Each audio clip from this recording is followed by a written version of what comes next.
Hey folks, Mr. Tolly here. Continuing with the Rossi Wizard 223 project. If you'll remember, I'm trying to squeeze every bit of accuracy out of that rifle that I can.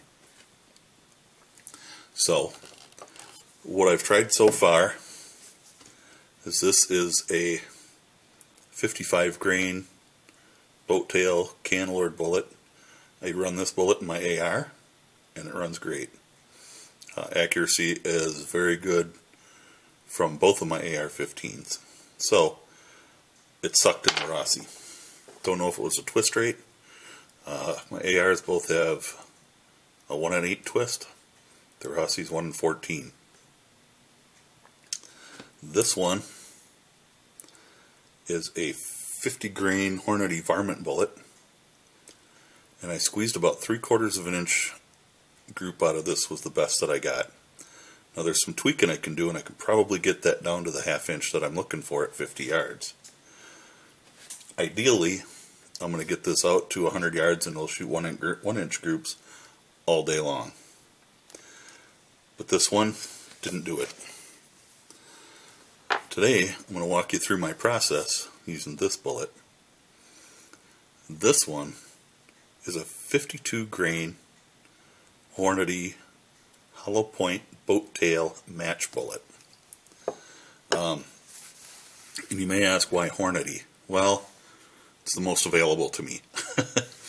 I was looking for some Sierras and I just couldn't find them.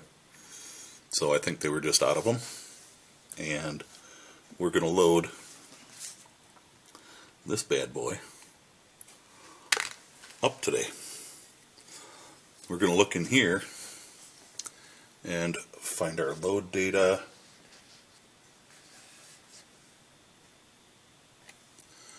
And let's get over to the other side here. Right here it gives us, I don't know if you'll be able to see it or not, a 52 grain jacketed hollow point boat tail bullet. That's what we got.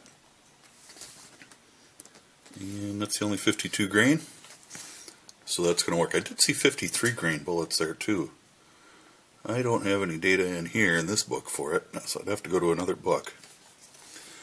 Anyway, I'm going to be using, my powder that I'm going to use today is IMR 4198. And it gives me a suggested start of 19 grains and a max of 21.6. So I'm going to take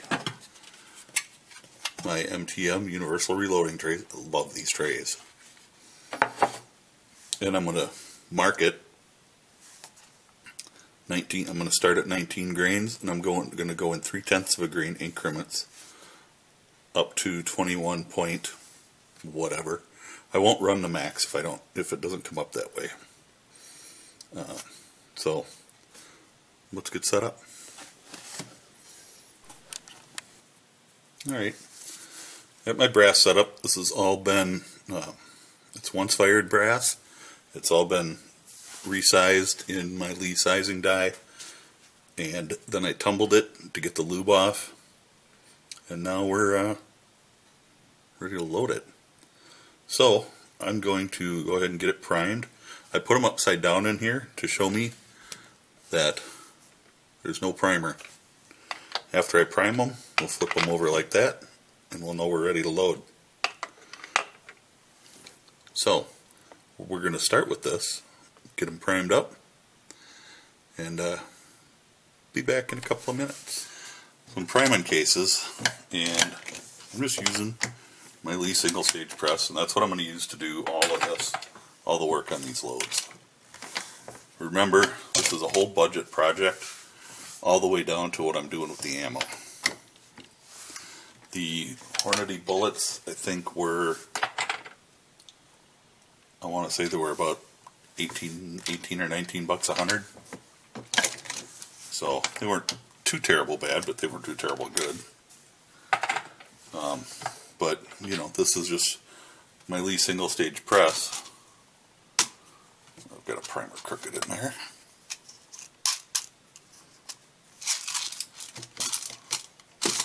Not anymore. See, it's easy. So I'm just going to put my case in there, in the shell holder. I don't have a die in the press. This, you just push it forward, push on here.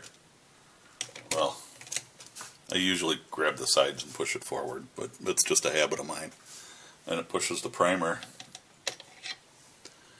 right into the primer arm. And we just seat it. And there we go. Primed case. So I'm going to continue.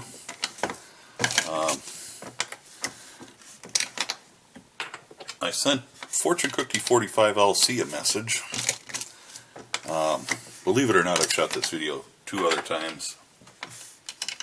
And now you're getting the 3rd one.